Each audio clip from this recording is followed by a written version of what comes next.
Enrique. Bueno, yo creo que hay que empezar por el principio, ¿no? Que es una democratización de las Fuerzas Armadas. La democratización es lo que facilita la transparencia. Nuestra Constitución tiene muchos problemas. Uno de ellos es que la jefatura de las Fuerzas Armadas no se adjudica al jefe del Estado, sino al rey, que no es lo mismo. Es decir, ya de entrada la jefatura de las Fuerzas Armadas, por mandato constitucional, pues depende de una persona pues que... Pero los órganos de control, Enrique... No, si voy por partes. Sí. No, sí, es que vamos a hablar luego de eso, ya verás. Bueno, bien, es un tema importante, ¿no? En los ejércitos, desgraciadamente, ha sido una práctica habitual las malversaciones, las apropiaciones indebidas, además de otro tipo de cuestiones como las que ocurre ahora, ¿no? Sin duda alguna, lo que hace falta es que la transparencia entre a las Fuerzas Armadas y que haya un control desde el poder civil. Desde luego, la justicia militar es absolutamente endogámica, no es aceptable ni es permisible que además incluso exista un código penal diferenciado solamente por hechos de servicio. Debería haber un código penal diferenciado exclusivamente, muy limitado. En todo lo demás debería, o sea, en todas las actuaciones incluso que se realizan en servicio pero que no son actuaciones relacionadas con el servicio, debería aplicarse el código penal, el común, el habitual para todas las personas. Y lo que es doloroso es la absoluta ineficacia de la policía militar en estas cuestiones, ¿no? O sea, jamás ninguno de todos los escándalos que tú has puesto de manifiesto, jamás ha sido la policía militar la que haya sacado a relucir ninguno de ellos. Es decir, la policía militar parece ser que para lo único que sirve es para encargarse del control de la tropa, no de los oficiales o no de los suboficiales y mandos intermedios, ¿no? Con lo cual lo que hace falta es una reforma drástica de la institución, que yo creo que tiene que abordar muchas más cuestiones. Por ejemplo, estos problemas de falta de transparencia y corrupción, pues seguramente no habría si funcionaran unos sindicatos como existen en países de la Unión Europea, como es Holanda, como es Italia, donde con toda normalización existe una sindicación en las Fuerzas Armadas, lo cual permite pues que no prime la arbitrariedad. No sé dónde tenéis pensado que hablemos de la arbitrariedad, porque sí, vamos a hablar para hablar de la carrera, en la ley de carrera militar, pues todo el sistema de ascensos, de la utilización de militares de complemento, bueno, pues todo es el reino absoluto de la arbitrariedad. Los derechos fundamentales de todas las personas reconocidos no ya en la Constitución, sino en la Declaración Universal de los Derechos Humanos, tienen que ser derechos que pueda ostentar, desarrollar y ejercer cualquier servidor público. Evidentemente, libertad de expresión tiene que haber libertad de asociación, tiene que haber libertad de sindicación. En general, lo que habría es que variar sustancialmente, o sea, acabar con las reales ordenanzas, o sea, que son reglamentos que por mucho que se hayan ido modificando, en todo caso su estructura y su visión pues corresponde a tiempos muy pasados, a otros regímenes políticos. No se puede estar no sé, intentando modificar algo que de origen está plantado de forma limitada. Y por supuesto las retenciones administrativas, es decir, los arrestos, así sean vinculados al servicio, tienen que tener un control judicial. Y tienen que tener un control judicial que en última instancia permita la intervención de un juez civil, de un juez ordinario, evidentemente como un mecanismo. O sea, que mantendréis los arrestos, pero con un juez. Quiero decir, todo lo que es privaciones de libertad en situación administrativa, eso es una situación absolutamente excepcional que en el Ejército, las Fuerzas Armadas debería permitirse exclusivamente en momentos de operaciones, evidentemente. Operaciones, conflictos... Claro, evidentemente, momentos de operaciones. Claro, pero si no se está en una situación de operación, eso no tiene ningún tipo de sentido. Quiero decir, hay un régimen sancionatorio administrativo que no incluye privaciones de libertad, como de cualquier otro funcionario, que igualmente tiene eficacia, por eso sin duda alguna, ¿no?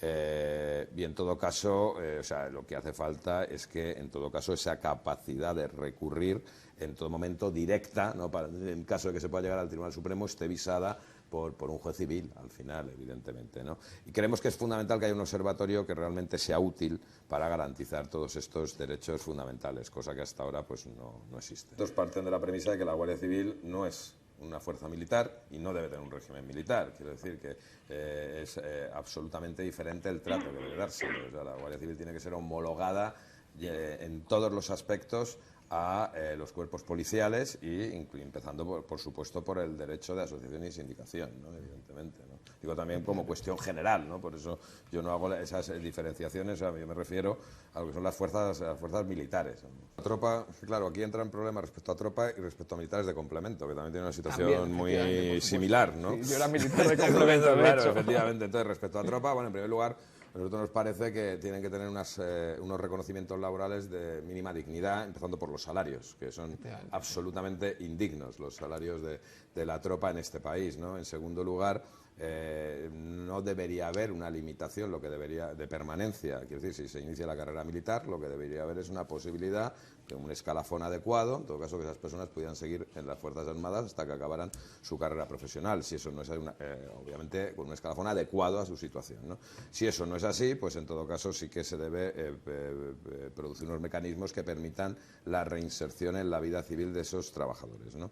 El problema de los militares de complemento yo creo que es muy grave, ¿no? Porque ha sido, en primer lugar, el caos legislativo, con cambios de legislaciones constantemente durante la carrera profesional, que ha afectado mucho, y luego, al final, es una limitación también, porque aunque ahora mismo se permite el acceso a militar permanente, ¿no? Creo que se denomina en la práctica, con la última reforma, después de la ampliación a 45 años, los contratos de larga duración, con la reforma de Bono, pero la práctica, nosotros las quejas fundamentales que tenemos es que no se convocan plazas.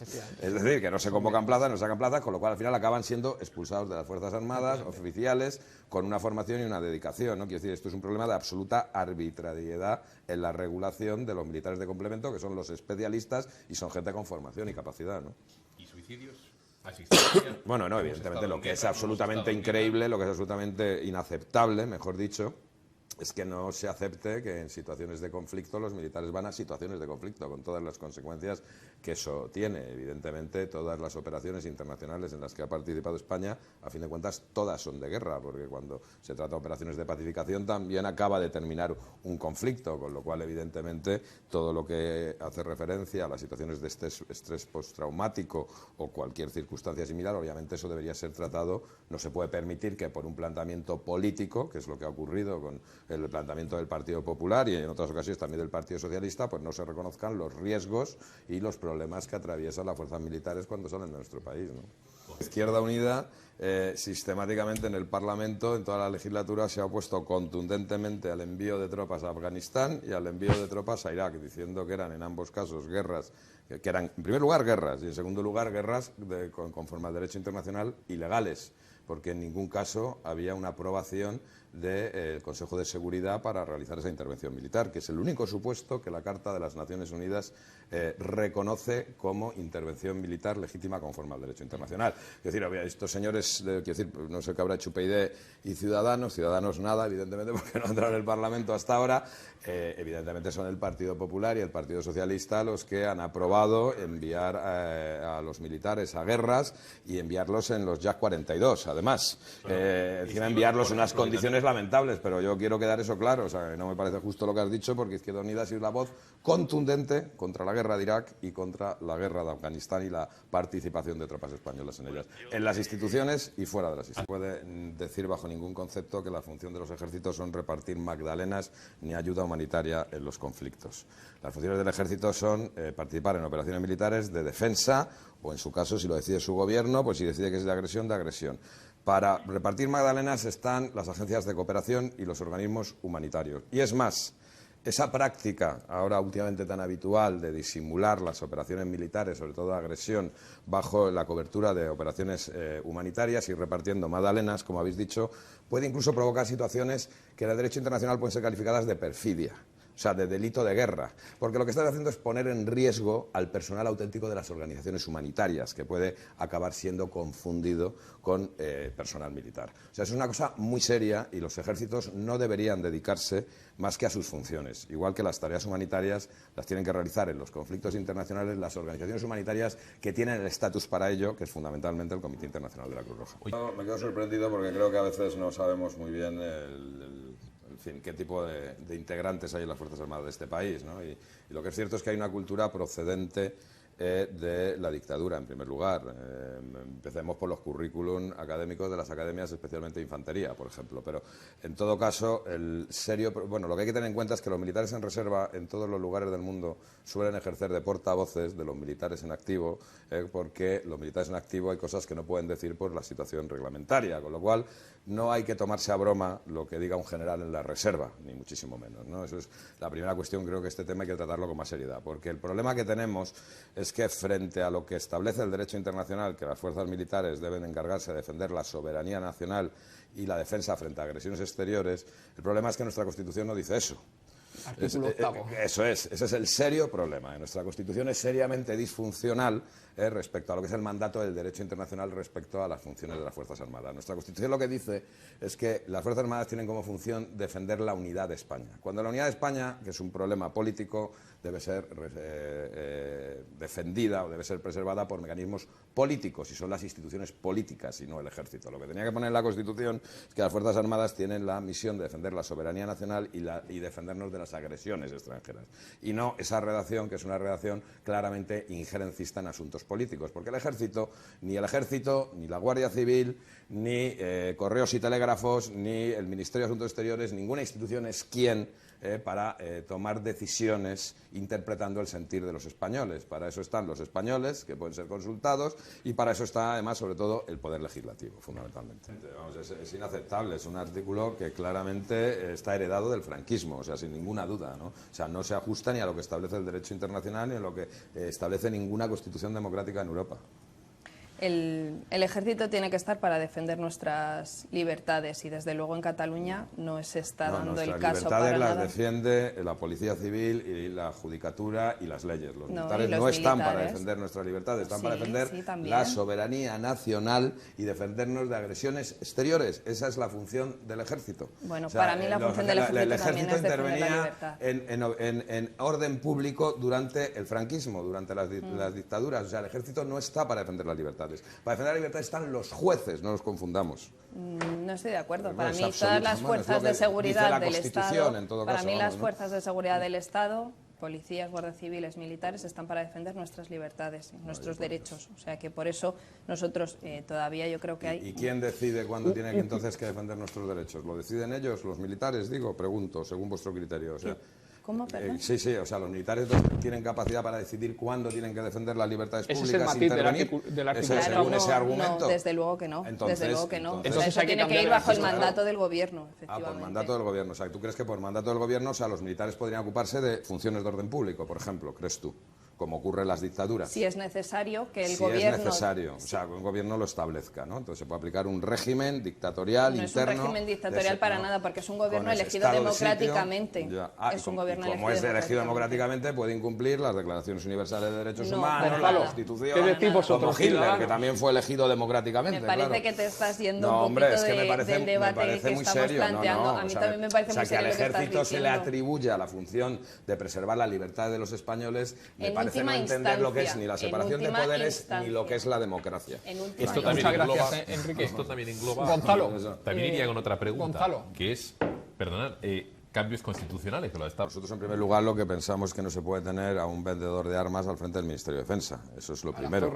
Claro, o sea, eso es lo primero, que es absolutamente increíble, ¿no? Cuando además eso ocurre en este contexto de falta de transparencia en la contratación, fraude en la contratación, improvisación en la contratación y abonos de indemnizaciones, como por ejemplo el asunto de las bombas de dispersión clúster, abonos a la empresa del ministro de Defensa por el hecho de que España ha firmado un tratado internacional sobre minas. Es decir, algo absolutamente increíble, ¿no? Nosotros creemos que todos esos... O sea, en primer lugar, no se sabe cuál es al final el coste, que eso es lo más preocupante del programa especial de armamento. O sea, no se sabe el coste. No o sea, ha sido imposible saber cuál es el coste de ese programa. Lo que se sabe es que lleva mínimo 14.000 millones de euros. Es decir, eso mínimo gastados. Eso es aproximadamente lo que costó rescatar a Bankia una vez y media. Aproximadamente gastado en algo que no sabemos dónde ha ido a parar el dinero, si ha ido a las empresas del ministro de Defensa. Y claro, lo lógico en esos casos que es cuando un contratista realiza un trabajo que es absolutamente inútil, pues el Estado lo que tiene que hacer es exigirle la devolución de ese dinero, evidentemente. Y eso es lo que nosotros haríamos con toda contundencia. O sea, nosotros hemos contratado unos aviones que vuelen y unos submarinos que naveguen. Pues si no navegan y no vuelan, pues ese dinero lo tendrán que devolver, aunque tenga que ver con la empresa del señor ministro. No podemos, pero cerráis las puertas giratorias. No, evidentemente evidentemente. O sea, lo que es absolutamente inaceptable es que personas que han realizado unas funciones, por ejemplo, que tengan que ver con la compra o con el diseño de las necesidades de las fuerzas militares, pasen posteriormente a las empresas privadas, porque eso obviamente es la evidente posibilidad de que esas personas sean cooptadas mientras que están realizando esa misma función en el ejército en ese momento, ¿no? Quiero decir, que se paguen luego los favores a través de ese tipo de cooptaciones. Eso tiene que haber una prohibición absoluta de que haya un traspaso al sector privado relacionado con las funciones que se han desempeñado en el sector público, en general. Si son otras funciones, listo. Estíbaliz, sí, ahora pasamos a Juan Antonio que nos responde. Normativa civil la que indefectiblemente tiene que aplicarse en cuestiones de seguridad en el trabajo y en casos de accidentes laborales y negligencia. O sea, eso no tiene matices, porque eso acabaría con el problema de las indemnizaciones o con el problema del reconocimiento de pensiones. Es decir, tanto las normas de seguridad y higiene del trabajo como las normas de inspección de trabajo, evidentemente, como la jurisdicción social y laboral para el reconocimiento de pensiones y prestaciones. Si no pasaría lo que ocurre de personas seriamente lesionadas por accidentes con explosivos que no se les reconocen incapacidades dentro de las Fuerzas Armadas. Es una cosa sorprendente, ¿no? Las candidaturas de Unidad Popular Izquierda Unida son las únicas que presentan un programa de renuncia a la guerra como herramienta de política exterior. Eso es lo primero, ¿no? O sea, la OTAN evidentemente es un vestigio de la Guerra Fría. Se ha convertido en el gendarme del mundo. Se han provocado conflictos por el aparato industrial militar de los Estados Unidos después de la desaparición de la Guerra Fría para mayor enriquecimiento de estos grupos económicos. Ya sabemos el señor Rumsfeld.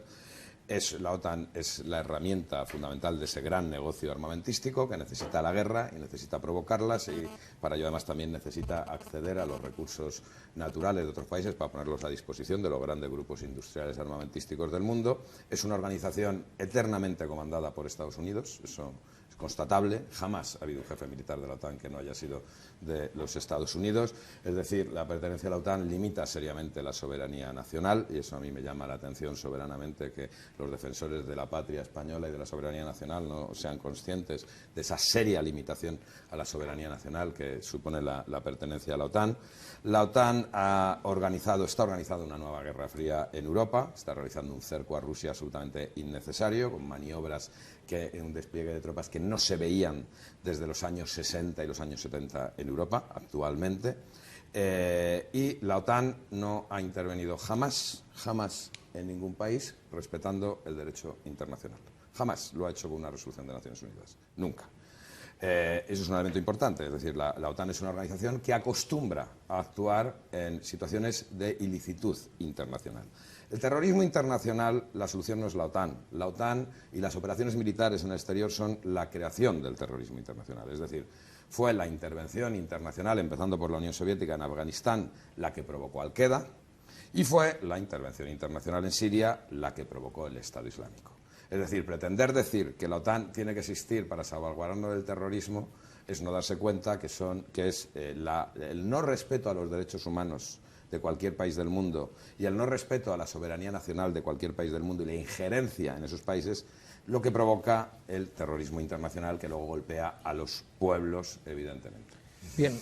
Ese es el problema, que es que incluso el convenio de limitación de venta de armas no establece mecanismos eficaces o claros de verificación, ¿no? de cuál es el fin de esas armas, ¿no? Evidentemente. Entonces, obviamente, la posición de las candidaturas de Unidad Popular Izquierda Unida es no vender armas, no solamente a países en conflicto, sino tampoco vender ningún tipo de armas o material antidisturbio a países donde hay limitaciones a los derechos fundamentales. Porque el problema es que el material antidisturbio exportado por España se está utilizando para torturar habitualmente en países con importantes restricciones de derechos fundamentales. Por ejemplo, en Colombia, en Honduras, en Israel y en muchos otros países. O sea, no es solamente un problema de armas, también un problema de material antidisturbio. Nosotros, obviamente, prohibiríamos cualquier exportación de armas a países en conflicto. En general, creemos que es la forma, es decir, si a un país en conflicto toda la comunidad internacional hiciera un embargo a la venta de armas, se acababa el conflicto, evidentemente, ¿no?